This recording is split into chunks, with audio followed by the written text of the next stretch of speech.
I'm here with Stephen Shaler, who's recently left the Army after serving 17 years in the Armed Forces, to talk about his experiences since he left.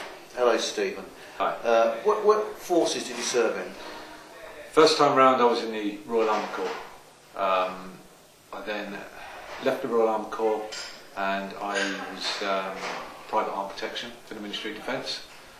Come back to England, then rejoined the Provost Martial Army in a counter-terrorist unit, and where I served until 1998, 2008, sorry. Yeah.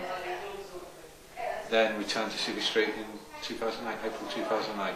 So when you left the Army, how did you find your employment prospects? Finding employment was quite easy, as I'm well qualified and experienced and knowledge, but finding employment, yeah, it's been quite easy. And you're probably used to hard work after all those years in the Army. Definitely. And the other problem with ex-servicemen is often accommodation. When you're in the Army, you've got secure accommodation. How did you find getting your house sorted out for yourself? Nightmare, absolute nightmare. It has been hard. Obviously, when I left the forces, I had 3 months to get out, so I wasn't able to prepare myself fully. I couldn't raise the deposit, I couldn't raise the first month's rent, I couldn't get a mortgage, so I approached my local council. All they could offer me was what they call a DIG scheme, Deposit Initiative Guarantee Scheme, where they're supposed to look after me, where they supply a list of good landlords, and they can sort of say to the landlord he's a good tenant and so on and so forth. But it's like giving you a reference and nothing. Yeah, a list of property and a reference, really. Okay, so after serving your country for 17 years, effectively, you're homeless, and there's no proper provision for you to get a house. And I heard you say once before that they effectively said, get a rucksack and you can sleep rough. Yep, it was the second time round. Obviously, it's been going on for 2 years. First time round, there was no help at all. The MP was no help. The councillors were no help. I begged and pleaded with them to find me a small, affordable house. They couldn't help again. And the second time round, yes, I said to them, look, what can you do to me? I'm going to be homeless. I'm being evicted. I should have been evicted on the 4th of April, actually. I said, what can you do for me? There's nothing they can do. I actually said to him, so you're saying the best that I've got is to get a good pair of trainers and a rucksack and a rough. It's not only you, is it? You've got a family. You've brought a family up, and keeping your family together that's important as well, obviously, isn't it? That is the most important thing in my life. That's more important than the house, the job, money, health. That's the most important thing in my life, is my family. And effectively, so you've served your country for 17 years. You come out, you can get a job because you're well qualified, but you haven't got anywhere to live. You haven't got anywhere where you can keep your family together even. Certainly have. I mean, my family and myself ain't together at the moment. The wife and the children live in an hostel, and I'm in a big 4-bedroom house on my own. Yeah, that's disgraceful, isn't it?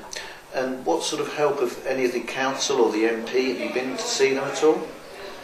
I've seen numerous councillors. I've seen my local MP. I've been to visit the Decorah Borough Council, housing advice, homeless advice, or homeless prevention.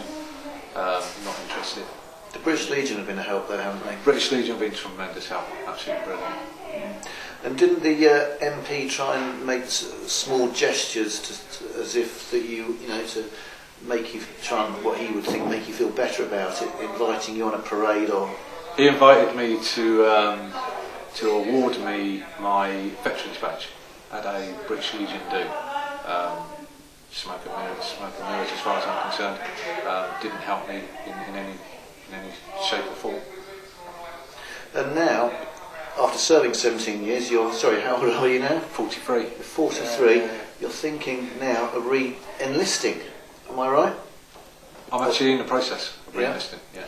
The branch of the army that you want to re-enlist in, I think you said there's 150 vacancies and... Yeah, there's 150 vacancies and 700 people have applied. 700 ex-servicemen in the unit that you wanted to rejoin, and there are 700 people, ex-servicemen, who must presumably all be in a similar position to you. They must be in a similar situation to you, all trying to rejoin. after having done their bit of service in the army? It's got to be, because these are actually 700 people that are on the books. They're on the system, waiting to go to their different units. Yeah. So it could be something as silly as 1,000, because there's 700 already on the books, or already on the system, but there's still people coming through all the time. So.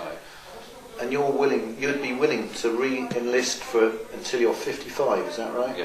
55, and then, God forbid, you could be in the same boat, if the same government's in power, if the same parties rule these local authorities, you could be 55 and even back in the same boat again, couldn't you? I could be, but at least I'll have my family for the next 10 years. Yeah, that's something.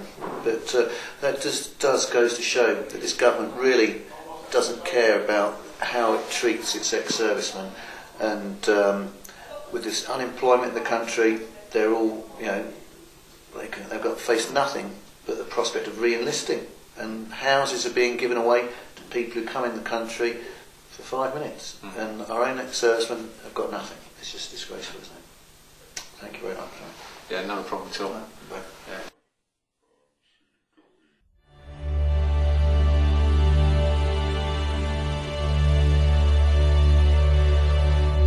Sons of war, to hold my precious grandson, to watch all that pride on the face of his dad. For a while this makes me happy, but it mostly makes me sad.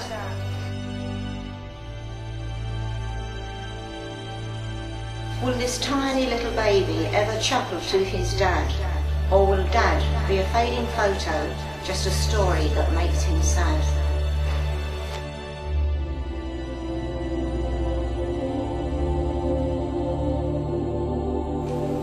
Will Daddy be there to take him on his very first school run? Or will he be yet another fallen to roadside bomb or gun?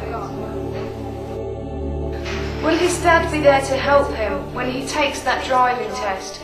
Or many years before this, will we have laid him down to rest?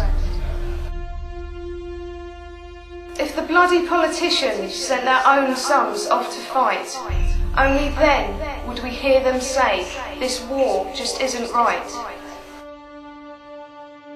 Well, Mr. Brown, while you're tucked up all warm in bed each night, my brave son is out there, prepared to stand and fight. Why can't you do the right thing? Tell each one, lay down your gun. Allow me to place my grandson in the loving arms of my son.